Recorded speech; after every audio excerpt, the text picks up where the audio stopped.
Part 2 begins. The cat advised him to lose many games because people were tattling about his constantly undefeated, and Argentine wondered why suddenly there is a man who challenges him to play many games with him alone, and it should be great coins at a time. After hearing it, the cat told him to not accept the challenge to avoid big trouble with the people. Frey was hard-headed and didn't hear to the cat because he was confident that he will not lose the game after the gambling ends. Argentine made a lot of plutocrat. In the world of liches and ghosts, the probability is foundational knowledge, so he thinks that those people were too careless. The cat explained that in the mortal world it's not good to win all the time, and the cat was right. When they're about to leave, those gamesters blocked them, and they suppose that Cray has cheated, so they ordered Argentine to leave all his earnings or he'll be beaten by these men. See, this is what happens when you cheat. The cat placarded Argentine is a different person now, and he believes Tenitos can help him with this fight. The cat does not trust Tenitos because he always feels like Tenitos will fall piecemeal after two-way. Do not worry, leave it to me. In Tenitos' grace stated some men were about to retreat because they noticed that Argentine is a knight, but their master ordered them to pull Argentine onto his steed.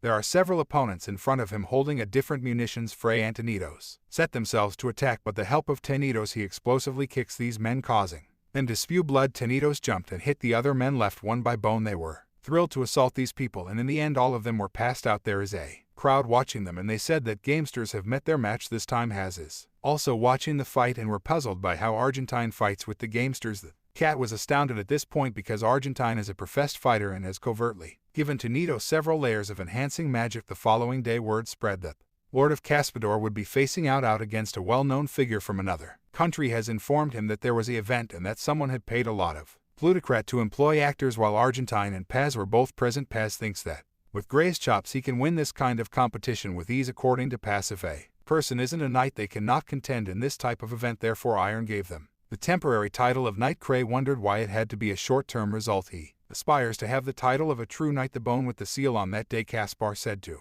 Iron that he was concerned about the character of the Botcher family. Iron is talking to Caspar without calling him uncle, so Caspar said that she was rude, but Iron does not watch if she only wants to win, and if it happens she hopes that his distinctions account will also not go back on it. This event will correspond of army and cavalry battles, and it'll be fought in a turn-grounded format. Each side will shoot a knight to the battleground, and the party will be excluded if he loses or surrenders. The winner must accept the challenge of the opposing knight. Still, he'll have the right to decide whether the coming round will be a steed-bottom battle. This will be repeated until all the knights on one side are excluded, and the winner is determined. If Count Caspar loses, he must swear constancy to Lady Iron, and if Lady Iron loses, she must accept the engagement of the Count's son and be married at after date. The battle is about to begin, and the host ate the knights on each side. There's a lot of Count Caspar's guard knight, while the attendant Knights of Iron are only a. Many people started to dish and indeed go that Iron will lose this battle. Caspar laughed after seeing the many Knights of Iron, and for him it was a sign of her asininity. Iron hired mercenaries, and they are each staying outside the arena. The event begins and the fight has started. All these knights cover themselves with their shields while trying to use their lance against each opponent. In game 1, Irene wins and Caspar loses 1. The Iron Knights maintained their lead in the alternate round and triumphed. Hand and Caspar yet another defeat in the third round. Caspar triumphs and Iron loses 1. Since Iron's unit is presently outnumbered, she gave Horus the order to go gather the mercenaries. Horus asked to fire and intended to use the mercenaries to wear out Caspar's colors, and Iron replied that because their manpower is limited, they must be placed wisely to fight the Count's colors' superior strength outside the event. Mercenaries have been called, and Argentine is also there. Horus told them that matches of the utmost significance to Hausbecher, so they should help win the battle. Although they pledged to try, their stylish mercenaries said they couldn't guarantee the outgrowth. Suddenly Argentine is raising his hand and asks Horus to make him a knight. Hasn't the lady formerly granted you the title of a knight? Horus questioned. Cray claimed that he do not want a temporary title, he wanted to be a real knight with a seal. Horus was bothered because he believed Argentine to be feeling ambitious, but Iron cut him off and told Argentine that the title of the knight cannot be earned by merit, and it cannot be awarded arbitrarily. Joe, if you can master men for me in the event, I'll give you the title of knight. Only if you can. Iron said. Prey and the cat were both surprised, and the cat indeed concludes that Iron is asking too important, so he told Argentine to refuse, but unfortunately Argentine accepts the challenge. Well, also I will be staying to see you in action, Iron said, and walked down with Horus. Gray was scolded by the cat for accepting Iron's offer, but Gray was foolhardy that people was a small number and that Tenitos could protest hundreds of them. To force Tenitos into the arena, Argentine needs to master the knights in a bottom where only the winner has the right to change the fighting system. Hiring goes back to the event, and Caspar did not anticipate her to calculate on the Red Scorpion mercenaries. No wonder the Betcher family is on the decline, Caspar said.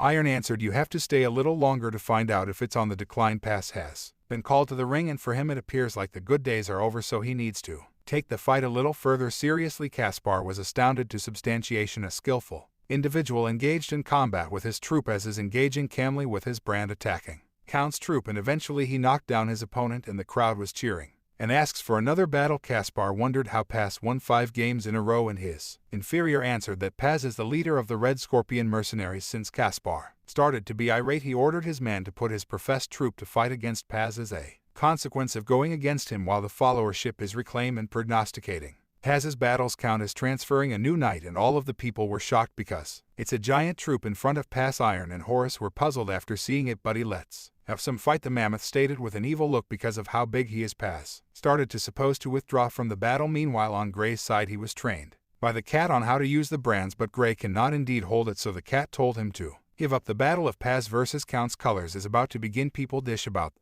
giant troop like a monster, and indeed the crowd feels spooked. It's the knight's dogfight between Count Caspar and Lady Iron's match begin. The giant troop was veritably determined to hit Paz using his giant mace, and good thing that Paz was suitable to dodge it. He attacks using his brand, but his brand has been broken. The giant laughed at him, and Paz started to decibel because he do not have any other armament to use. The only thing he can do now is to dodge, but because of the strength of the giant troop he was still mega hit and thrown to the corner with blood on his body. People were bothered, while Caspar is happy seeing history suffering and pain. "This is what happens when you go against me," Caspar stated as still manages to get up. Indeed, though he feels like his caricatures have been fractured, the giant troop was still in front of him and was about to hit him formerly more, but he began to have a serious look and jumped through the giant, holding his broken brand and hitting the mammoth in the eyes. The mammoth is screaming in agony and cannot see anything, and at this moment Paz seizes the chance and run towards the mammoth to impale him. The giant was veritably frenetic, but he cannot do anything, and at this point he was knocked out by Pasigo once sticking blood. Iron decided to replace him. On the other hand, Gray is busy making an armament. That's it for today. If you like this video, don't forget to like and subscribe. Thanks for watching.